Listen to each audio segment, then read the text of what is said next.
Es posible que el poder absoluto no solo corrompa el cuerpo, sino que devore por completo la esencia de un ser humano hasta dejar solo una cáscara vacía llena de odio.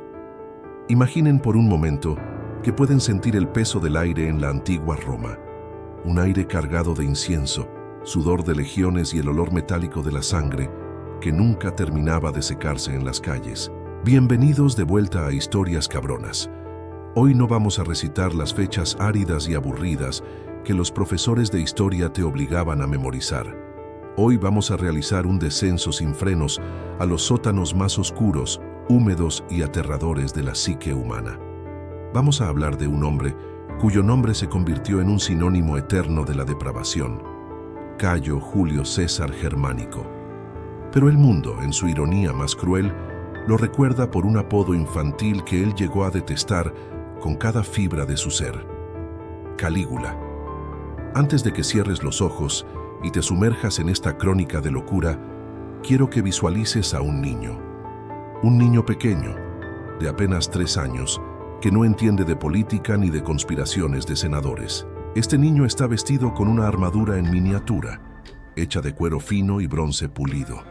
En sus pies lleva unas botas militares pequeñas, las Caligae, idénticas a las que usan los rudos soldados que custodian las fronteras del Rin. Los legionarios, hombres curtidos en 1000 batallas que no temen a la muerte, se derriten de ternura al ver al pequeño Botitas corriendo entre sus tiendas de campaña. Para ellos él es un amuleto, el hijo del gran Germánico, el general invicto, el hombre que Roma adora por encima de todas las cosas. Lo que esos soldados no sabían y lo que el pequeño Calígula no podía imaginar es que ese niño que hoy ríe entre espadas y escudos, mañana usaría ese mismo poder para desangrar a la nación más poderosa que el mundo haya visto jamás. Dicen que el poder es una droga, una sustancia que nubla la razón y exalta los instintos más bajos. Pero para Calígula, el poder fue algo mucho más insidioso.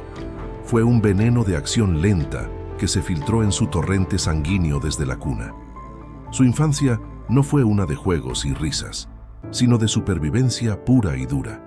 Imaginen crecer en una casa donde la muerte siempre está sentada a la mesa, donde cada bocado de comida podría ser el último si alguien decidió poner veneno en él, donde cada abrazo de un pariente podría ocultar una daga. Su padre, Germánico, era la luz de Roma, pero en la oscuridad del palacio imperial, la luz atrae a los verdugos. Cuando su padre murió en circunstancias misteriosas en Oriente, el mundo del pequeño Calígula se desintegró en un instante. A partir de ahí, la vida de este niño se convirtió en una película de terror psicológico. Su madre, Agripina, una mujer de una nobleza y una fuerza que asustaban al mismísimo emperador Tiberio, fue aplastada sistemáticamente. Calígula tuvo que ver con sus ojos de niño cómo sus hermanos mayores eran arrestados, humillados y finalmente enviados a celdas oscuras donde la única salida era la muerte por inanición. Imaginen el trauma de saber que tus propios hermanos están muriendo de hambre en una isla desierta, mientras tú estás obligado a vivir en la casa del hombre que dio la orden de matarlos. Tiberio, el viejo emperador consumido por la paranoia y la perversión, tomó a Calígula bajo su protección en la isla de Capri.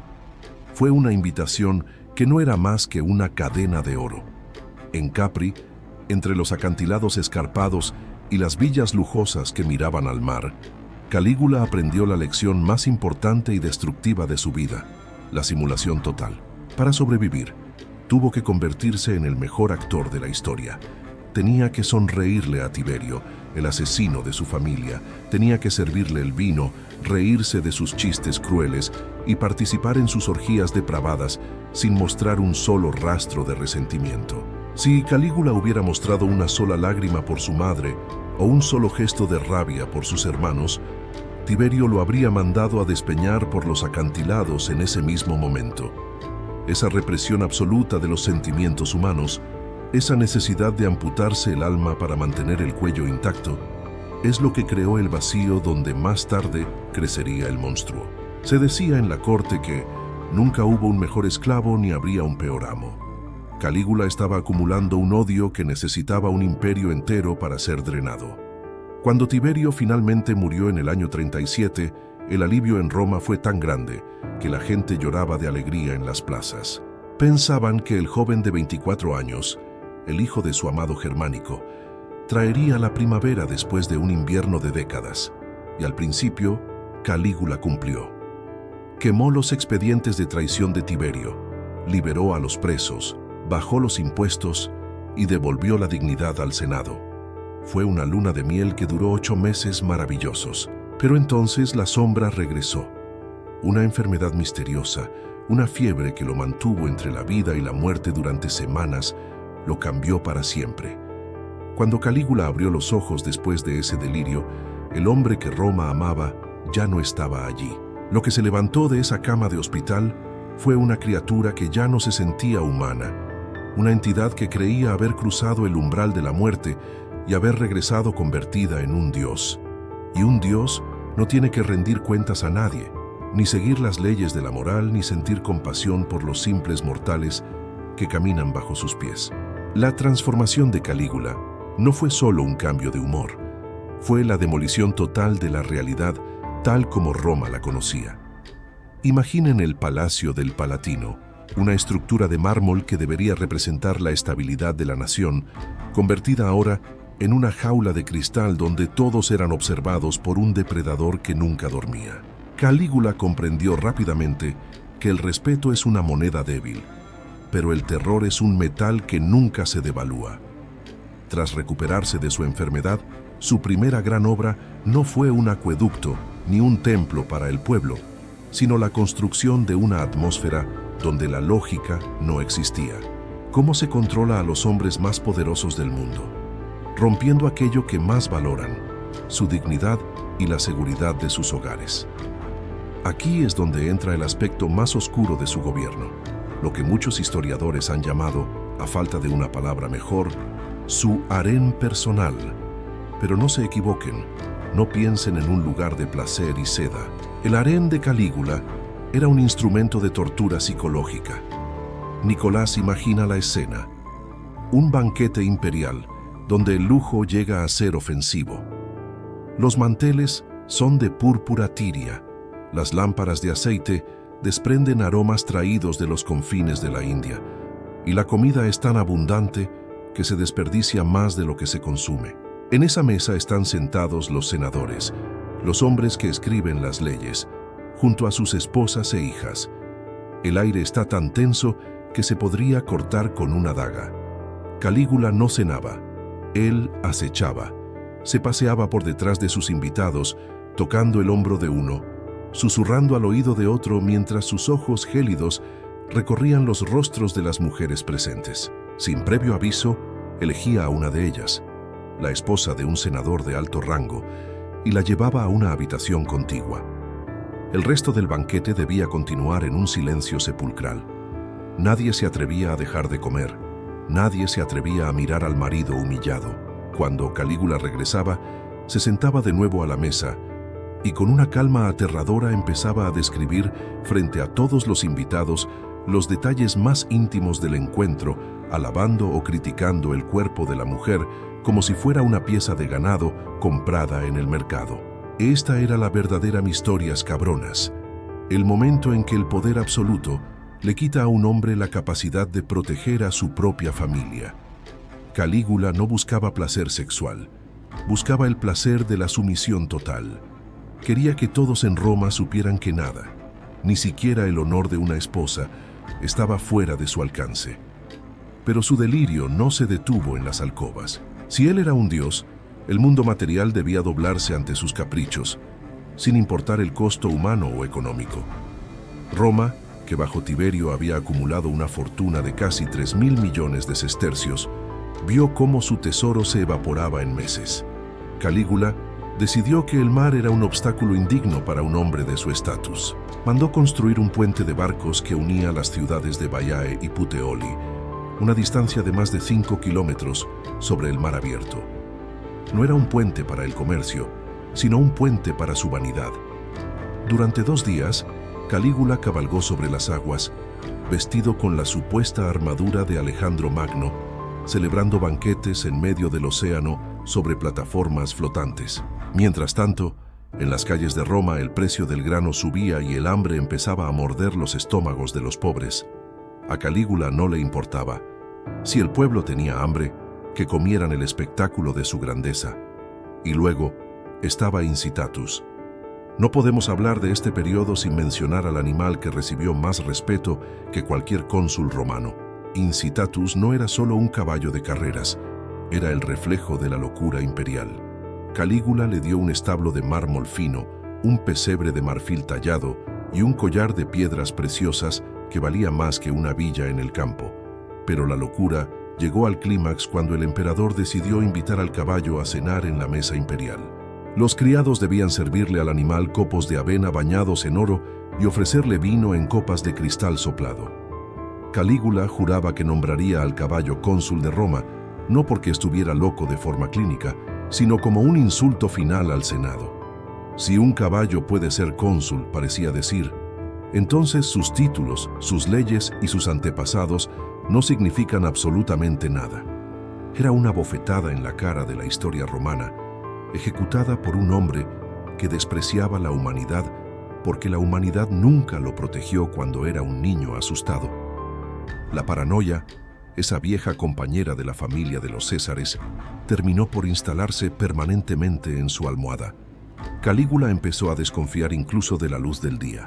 Mandó pulir las paredes de los pórticos del palacio con piedra de fengita, un material tan brillante que actuaba como un espejo.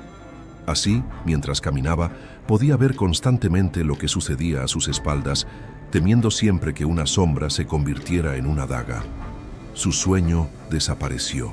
Las noches de Roma se llenaron de los gritos del emperador que vagaba por las salas vacías, hablando con los fantasmas de sus hermanos muertos, rogándole a la luna que bajara a consolarlo. En esos momentos de oscuridad, el Botitas volvía a ser el niño aterrorizado de Capri, pero con el poder de incendiar el mundo para iluminar su soledad.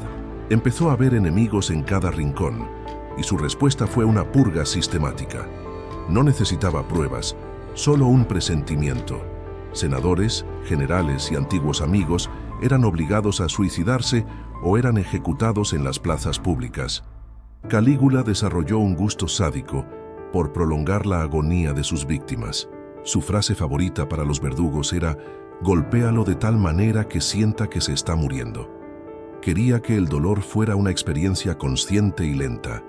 En una ocasión, durante un sacrificio religioso, en lugar de golpear al animal con el hacha ritual Calígula, se giró y aplastó el cráneo del sacerdote que estaba a su lado solo para ver la expresión de sorpresa en los ojos del moribundo. El límite entre el ritual, el juego y la muerte se había borrado por completo. Roma ya no era una civilización, era un matadero bajo las estrellas. Si el mundo material ya no ofrecía desafíos suficientes para la voluntad de Calígula, el emperador decidió que era hora de reclamar el reino de los dioses y de los afectos prohibidos. Aquí entramos en uno de los capítulos más perturbadores y menos comprendidos de su vida, su relación con sus hermanas, y en especial con Drusila. Para Calígula, sus hermanas no eran solo familia, eran las únicas personas que compartían su sangre real, una sangre que él consideraba demasiado sagrada para mezclarse con los simples mortales de Roma. Siguiendo el ejemplo de los faraones de Egipto, una cultura que lo fascinaba por su concepto de monarquía absoluta y divina, Calígula rompió el tabú más sagrado de la sociedad romana, el incesto. Drusila se convirtió en su todo. Ella era su consorte, su consejera y su espejo. Cuando ella quedó embarazada, los susurros en el Palatino decían que Calígula estaba esperando el nacimiento de un nuevo dios. Pero la tragedia, esa vieja sombra que lo perseguía desde niño, golpeó de nuevo. Drusila murió de forma repentina, probablemente víctima de una de las muchas fiebres que asolaban la ciudad. El impacto en la mente de Calígula fue devastador. No fue el duelo de un hermano, fue el colapso de un universo. Declaró un luto nacional tan severo que reír o comer en público se castigaba con la muerte. Pero lo más increíble fue su respuesta teológica. Por decreto imperial, Drusila fue elevada a la categoría de diosa, Pantea.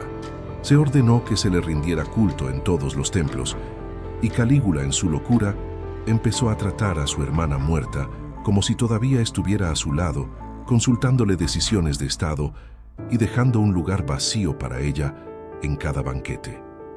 Para escapar del dolor y de las miradas de los senadores que lo juzgaban, Calígula se refugió en sus proyectos de ingeniería más ambiciosos y secretos, las naves de Nemi. En el pequeño lago de Nemi, un antiguo cráter volcánico considerado sagrado y dedicado a la diosa Diana, Calígula mandó construir 2 palacios flotantes que desafiaban toda la tecnología de la época. Estas naves no eran para navegar, eran templos de exceso y tecnología oculta.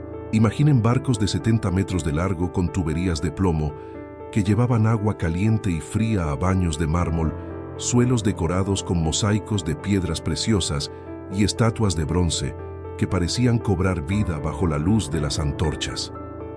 Allí, en el silencio del lago sagrado, Calígula celebraba ritos que mezclaban la religión romana con los misterios egipcios de Isis. Se dice que en esas naves, el emperador se vestía como una mujer, usando pelucas y túnicas de seda para representar a la diosa, exigiendo que sus cortesanos lo adoraran en ese estado de transgresión total. Era su forma de decir que él no estaba atado a las leyes del género, de la moral o de la naturaleza. Los barcos de Nemi eran su burbuja de realidad alternativa, un lugar donde el tiempo se detenía y donde él podía ser, simultáneamente, un hombre, una mujer, un animal y un dios. Estos barcos eran tan avanzados que, cuando fueron recuperados siglos después, los ingenieros modernos quedaron asombrados por las válvulas de bola y los rodamientos que Calígula había mandado diseñar 1000 años antes de que se redescubrieran en el Renacimiento. Pero mientras él se perdía en sus delirios lacustres, el odio en Roma se solidificaba como el hierro.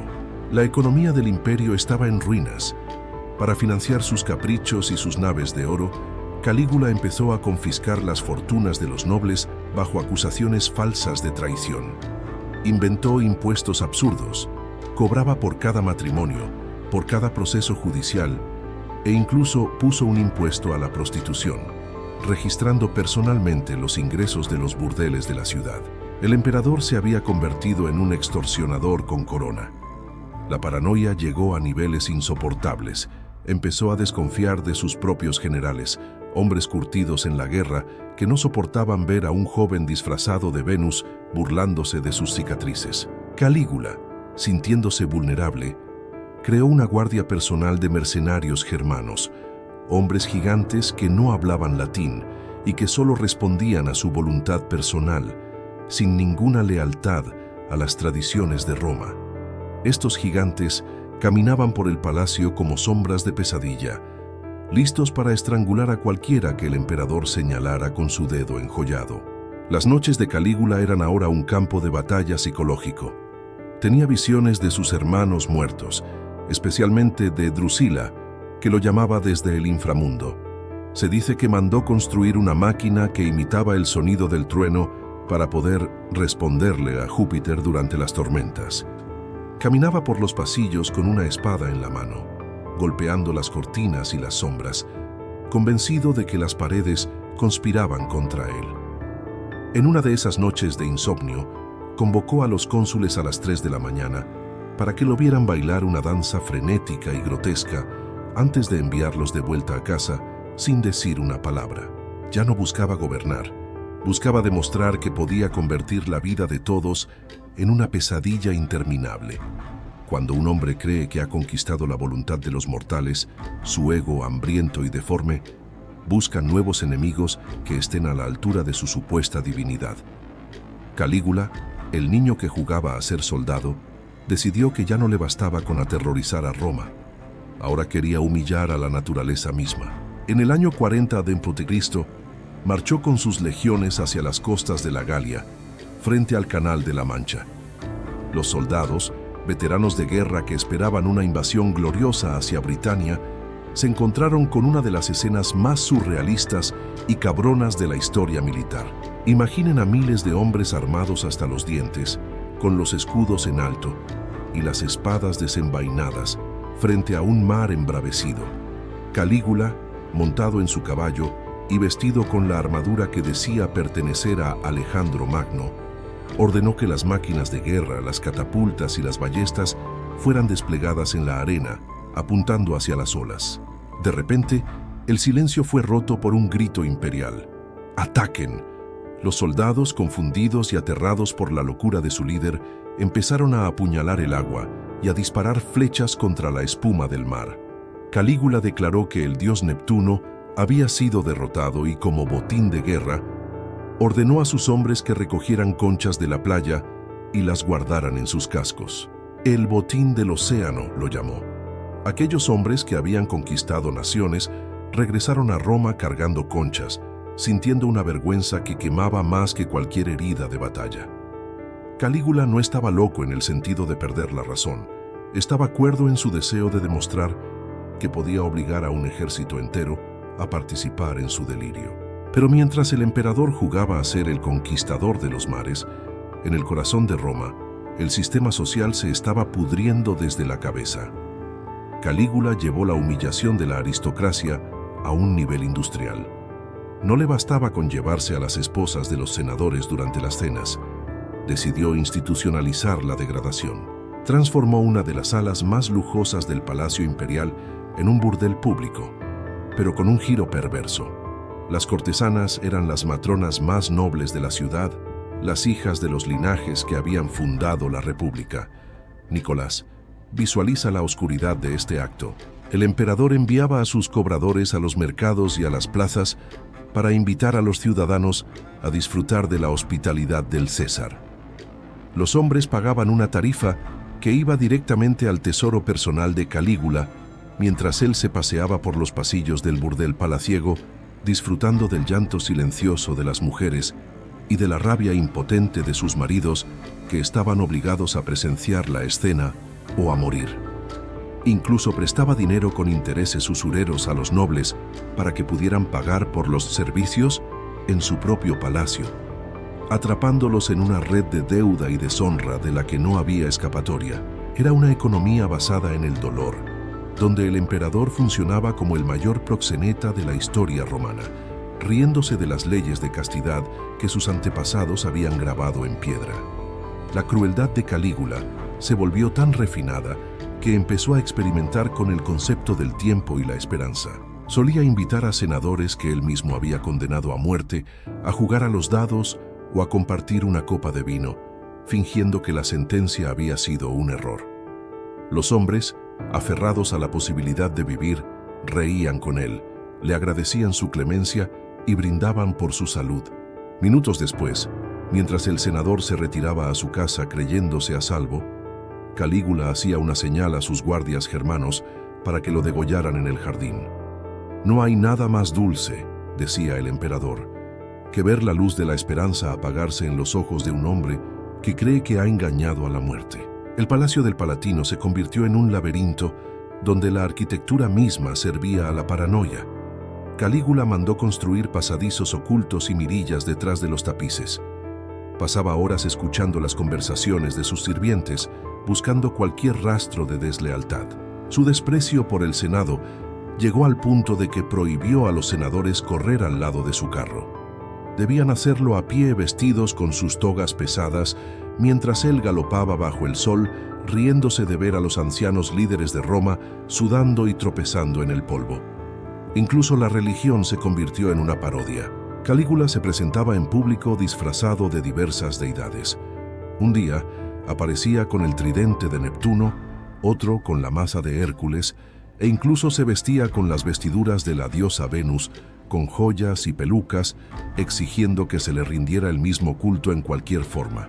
Mandó quitar las cabezas de las estatuas más sagradas de los templos griegos y romanos para reemplazarlas por su propio retrato. Se consideraba el Júpiter latino, el hermano de los dioses, y se dice que en las noches de tormenta se ponía frente a las ventanas del palacio, desafiando a los rayos a golpearlo, convencido de que su carne era tan inmortal como el trueno. Roma ya no era una ciudad. Era el escenario de una obra de teatro sangrienta donde el único actor con guión era un hombre que odiaba la vida porque la vida le había enseñado, desde Capri, que el amor es una debilidad y el miedo es el único lenguaje que el mundo entiende. La soledad de Calígula en sus últimos meses de vida no era solo una cuestión política, era una patología que devoraba las paredes del Palatino. Imaginen a un hombre que tiene el mundo entero a sus pies, pero que no puede encontrar un segundo de paz cuando las luces se apagan y el silencio de la noche se vuelve ensordecedor. El emperador sufría de un insomnio tan severo que parecía una maldición directa de los dioses, a los que tanto insultaba. Pasaba las madrugadas caminando por las galerías de mármol, hablando solo, desafiando a las sombras y gritándole a la luna. Dicen que ordenaba que las antorchas del palacio nunca se apagaran, porque le tenía un pavor infantil a lo que pudiera encontrar en la oscuridad. Su mente, ya fracturada por los traumas de su infancia en Capri, se rompió definitivamente. Calígula ya no distinguía la realidad del delirio, vivía en una pesadilla despierto. La paranoia de Calígula se convirtió en su única consejera fiel.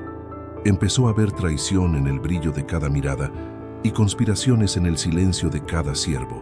Fue en este clima de tensión insoportable donde la figura de Casio Querea emergió como el brazo ejecutor del destino. Querea no era un conspirador por ambición de poder o dinero. Era un soldado de élite de la Guardia Pretoriana, un hombre que había dedicado su vida a proteger el trono con honor.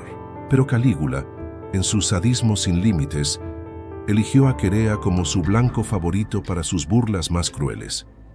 Sabiendo que Querea tenía una voz aguda y una naturaleza reservada, el emperador lo ridiculizaba públicamente todos los días. Le daba contraseñas de guardia que eran insultos obscenos y lo humillaba frente a toda la corte solo para ver su reacción. Calígula olvidó la regla de oro de la supervivencia. Nunca humilles al hombre que sostiene la espada detrás de tu espalda. La conspiración se tejió en los rincones más oscuros del palacio, uniendo a senadores que habían perdido a sus esposas en el harem imperial y a soldados que ya no soportaban la vergüenza de servir a un monstruo. El plan se ejecutó durante los Juegos Palatinos de enero del año 41 de Cristo. El ambiente era de una calma siniestra, como el aire antes de un huracán. Calígula, a pesar de los avisos de los videntes y de haber tenido sueños proféticos donde Júpiter lo golpeaba con un rayo, decidió asistir a los espectáculos. En un intermedio, el emperador sintió hambre y decidió retirarse por un pasaje subterráneo, un criptopórtico estrecho y oscuro que conectaba el teatro con el palacio. Fue su error fatal. Imaginen el eco de los pasos de Calígula en ese túnel de piedra. Caminaba relajado, rodeado de algunos siervos y sus guardias germanos que venían un poco más atrás. De repente, Querea y los otros conspiradores le bloquearon el camino. No hubo tiempo para defensas divinas ni discursos de emperador. Querea lanzó el primer golpe, alcanzando a Calígula en el hombro con toda la furia acumulada de años de humillación. El emperador, en shock, intentó huir gritando que todavía estaba vivo, que era un dios inmortal, pero los demás conspiradores cayeron sobre él como lobos hambrientos. Recibió 32 puñaladas. Cada golpe era un grito de venganza por una humillación, por una muerte, por una honra robada. En ese pasillo oscuro, lejos del lujo y de sus barcos de oro, el dios vivo sangró como un animal herido, suplicando clemencia a hombres a los que él mismo les había enseñado a ser crueles. Pero la violencia no se detuvo ahí. El odio contra Calígula era tan vasto que la ciudad de Roma exigía el exterminio total de su memoria y de su estirpe. Pocas horas después del asesinato, los guardias entraron en los aposentos de la emperatriz Milonia Cesonia y la mataron sin piedad. Pero el acto más sombrío y desgarrador fue reservado para la pequeña Julia Drusila, la hija de Calígula, que ni siquiera tenía 2 años de edad. La niña, a quien el emperador decía amar por encima de todo, fue arrancada de los brazos de su nodriza y su cráneo fue estrellado contra las paredes del palacio. Roma quería asegurarse de que ninguna semilla de Calígula volviera a crecer jamás. El Senado se reunió de urgencia hablando de restaurar la República, pero los soldados tenían otros planes. Mientras saqueaban el palacio, encontraron a un hombre temblando detrás de unas cortinas. Era Claudio, el tío de Calígula, a quien todos consideraban un tonto. En lugar de matarlo, los soldados lo proclamaron emperador. La dinastía continuaba, pero la herida dejada por Calígula nunca cicatrizaría por completo. Sus estatuas fueron derribadas, su nombre fue borrado de las piedras y sus naves sagradas en el lago Nemi fueron hundidas, como si el mismo lago debiera ocultar la vergüenza de tales excesos. Calígula no fue solo un loco en el trono, fue el resultado de un sistema que le dio poder total a un hombre roto por el trauma. Vivió como un rayo y murió como un susurro de dolor en un túnel olvidado. Gracias por acompañarnos en este viaje al fondo de la oscuridad en Historias Cabronas. Recuerda, la historia siempre se repite para aquellos que olvidan cómo caen los tiranos.